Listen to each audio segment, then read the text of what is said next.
नमस्कार दोस्तों। अभी सबसे ज़्यादा अहम कांग्रेस के बारे में जो खबर चल रही है वो है सचिन पायलट जी की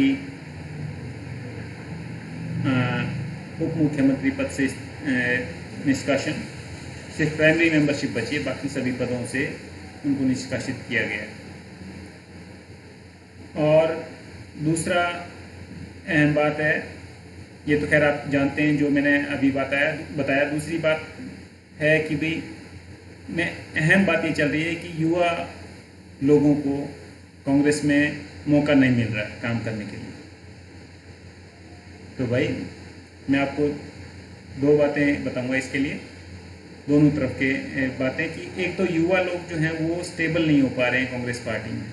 उनको काम करने के लिए प्रोत्साहन मिलता है, मौका मिलता है काम करने के लिए, और जब वो काम करते हैं तो थोड़ा सा लोगों से सपोर्ट मिलने के बाद वो अपने आप को ये युवा मतलब यौन अवस्था का ये गुण होता है कि वो अपने आप को और भी ज़्यादा काबिल मानते हुए और ज़्यादा मेहनत करते हैं।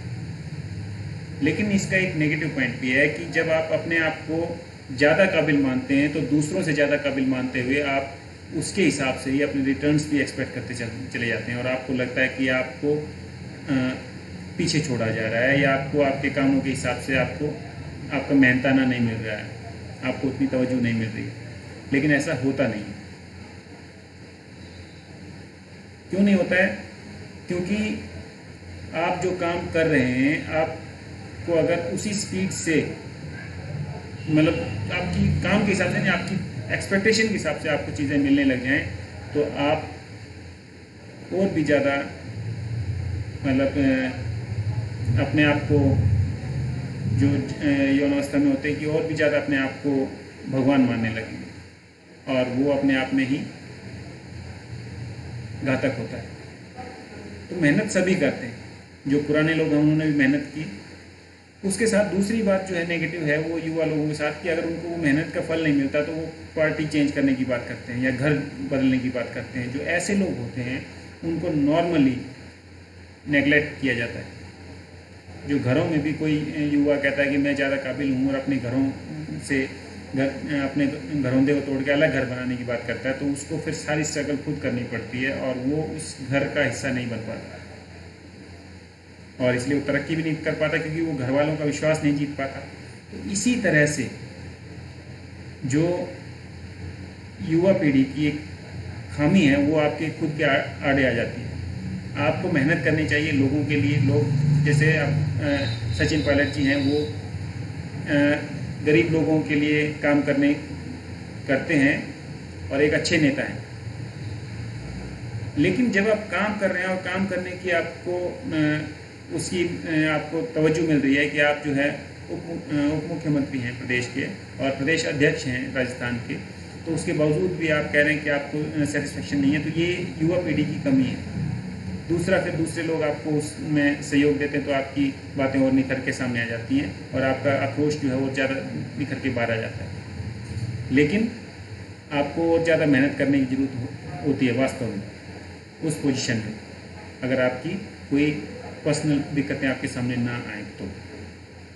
लेकिन जब लोग घर बदलने की या कांग्रेस पार्टी को छोड़ने की बात करते हैं तो अपने आप में बहुत नीचे चले जाते हैं। ऐसे बहुत से नेता कांग्रेस में हैं जो कई बार तो मुझसे भी बात हुई कि भाई वो कहते हैं कि हमें तवज्जो नहीं मिल रही और हम जो है शिफ्ट करने की बात कर रहे हैं, सोच रहे हैं कांग्रेस पार्टी।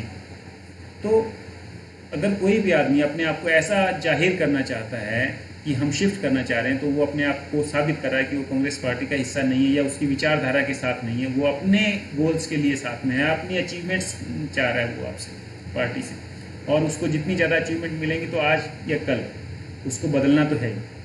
अभी आप उसको और थोड़ा सा तवज्जो दीजिए, और ज़्यादा लोग उसके साथ होंगे और वो और ज़्यादा लोगों के साथ दूसरी जगह पर चला जाएगा।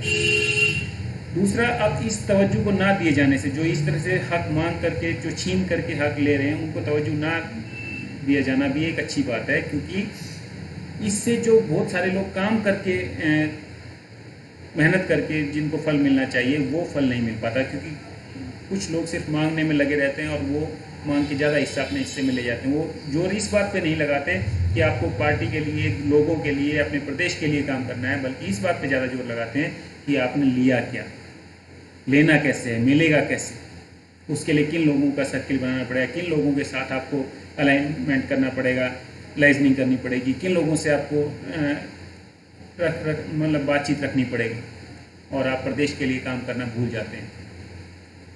और जो उसके बाद आपको तरक्की भी मिले अगर, तो ऐसे बहुत से लोग हैं जिनको जो प्रदेश के लिए काम कर रहे हैं या लोगों के लिए काम कर रहे हैं और उनको तवज्जो नहीं मिलती सिर्फ आपकी वजह से, क्योंकि आप आगे फ्रंट फेस पे आप लगे रहते हैं कि हमें ध्यान दो, हमें ध्यान दो, और नीचे कार्यकर्ता सिर्फ आपके नीचे ही लगा रह जाता है। तो उसको भी तवज्जो तभी मिलेगी जब आपको अपनी तवज्जो से ज़्यादा सिर्फ मांगने से नहीं मिलेगी। जितनी तवज्जो आपको मिलनी चाहिए उतनी ही मिलेगी, उससे ज़्यादा मांगने से नहीं मिलेगी। ये एक अच्छा उदाहरण मिला है, और ये उन लोगों के लिए जो कर्मठ कार्यकर्ता हैं, जो ये एक्सपेक्ट कर रहे हैं कि उनके लिए रास्ते नहीं बन रहे हैं, या कुछ एक कमी और भी है तो उनके लिए रास्ते बन रहे हैं। दूसरा कमी ये है कि मैं ये नहीं कहूँगा कि सारी कमियां जो हैं युवाओं में ही हैं, और ये युवाओं का लड़कपन है जिसकी वजह से उनको मौका नहीं मिलता। कुछ कमियां पुराने नेताओं में भी हैं, और वो क्योंकि ज़्यादा जानते हैं तो काम करने वाले युवाओं के रास्ते रोकते हैं। जो काम करना चाहते हैं, जो जिस डायरेक्शन में वो काम करते हैं, वो अपने लोगों के थ्रू, क्योंकि उनका लाइजनिंग है, बातचीत है, वो उस काम को रुकवा देते हैं खुद सामने ना आकर के, और हताश करते हैं नई पीढ़ी को काम करने से, बढ़ने से। और यही कारण है कि उन्हीं के बच्चे आगे आ पाते हैं, क्योंकि उन्हें वो अपने बच्चों के लिए रास्ता बनाते हैं। तो ये भी एक पॉइंट है कि सिर्फ मैं ये नहीं कहूँगा सिर्फ युवा पीढ़ी ही काम करती रहे और वो उसके अंदर ही कमियां हैं। जो पुराने नेताओं में भी कमियां हैं, और वो भी लोगों को रोकते हैं, और वो एक सामाजिक नज़रिए से ना सोच के अपने बिजनेस की तरह से इसको ट्रीट करते हैं। और ये चीज़ भाजपा में बहुत ज़्यादा है, क्योंकि वहाँ तो total party he business point of view से चल रही है। कौन पैसे ज़्यादा दे रहा है? अगर शिवराज सिंह चौहान जो हैं, उन्होंने ज़्यादा पैसे दिए, चाहे उन्होंने कितने भी घोटाले किए, उनके राज्य में घोटाले हुए, चाहे व्यापम हुआ या कोई भी दूसरे हुए, लेकिन उसके बाद भी वो अच्छी प्रतिष्ठा है उनकी, क्योंकि उन्होंने पार्टी को, संगठन को मजबूत करने के लिए काम किया। देश को मजबूत करने के लिए काम करना जरूरी नहीं है, लेकिन कांग्रेस पार्टी में आपको देश को मजबूत करने के लिए काम करना भी जरूरी है। और यही कारण है कि आज भी राहुल गांधी जी से लोगों की अपेक्षाएं हैं, क्योंकि पहले इंदिरा गांधी जी, नेहरू जी और राजीव गांधी जी जब तक थे तब तक कांग्रेस पार्टी मजबूत थी। फिर दूसरे लोग इसी होड़ में कि यही क्यों रहे, बीच में आ गए और लाइजनिंग करके मिली जुली सरकारें बनाने लगे। अभी ऐसा नहीं है कि जो कांग्रेस आला कमान है उसको नहीं पता कि कौन आदमी को कौन ज़्यादा काबिल है, कौन ज़्यादा एफर्ट कर रहा है या नहीं कर रहा है एफर्ट, या कि सक्षम कौन ज़्यादा है। लेकिन उन लोगों को भी ताकत नहीं मिल रही है, क्योंकि कांग्रेस पार्टी की छवि खराब हो रही है, और वो खराब कर रहे हैं भाजपा आरएसएस के लोग, जो कि एकजुट होकर के, संगठित होकर के बुराई करने पर लगे हुए हैं। और वो गलत नहीं कर रहे हैं, क्योंकि उन्हें भी सत्ता में रहना है, पार्टी में रहना है, उन्हें पावर चाहिए, उसी के लिए वो जुड़े हुए हैं। तो वो ठीक कर रहे हैं, वो बुराई कर रहे हैं राहुल गांधी जी की, प्रियंका गांधी जी की, सोनिया गांधी जी की, या दूसरे नेताओं की भी, जो भी हैं, गहलोत साहब की भी करते होंगे। तो ऐसे जो हैं, या अभी मैं कहूँ पायलट जी की भी। लेकिन ये लोग जो हैं, मतलब ये धीरे धीरे मैच्योरिटी आएगी और लोग जो हैं अपने घर को छोड़ने की बात नहीं करेंगे, तो वो ज़्यादा अहम पोजीशन पा सकते हैं। और दूसरा, ये जो अगर ये बदलाव है कि मांगने वाले जो है सिर्फ हमेशा मांगते रहते हैं, उनको नकारा जाए और लोगों को अपने आप सिलेक्शन किया जाए कांग्रेस पार्टी के अंदर कि आप काम कर रहे हैं और आपको काम की तवज्जो मिले, थोड़ी मिले लेकिन मिले, तो ये एक अच्छा बदलाव है पार्टी के लिए। और बाकी मैं एक्सपेक्ट करता हूँ कि सचिन पायलट जी कांग्रेस पार्टी के साथ ही रहेंगे, और ऐसे और लोग भी जो हैं, जो सक्षम हैं, अच्छे लोग हैं, वो पार्टी के साथ रह के पार्टी को, विचारधारा को मजबूत करेंगे, ना कि सिर्फ जोड़ तोड़ की राजनीति करके और सरकार बनाने के लिए भाजपा का सपोर्ट करके सत्ता में रहने की कोशिश करेंगे। धन्यवाद।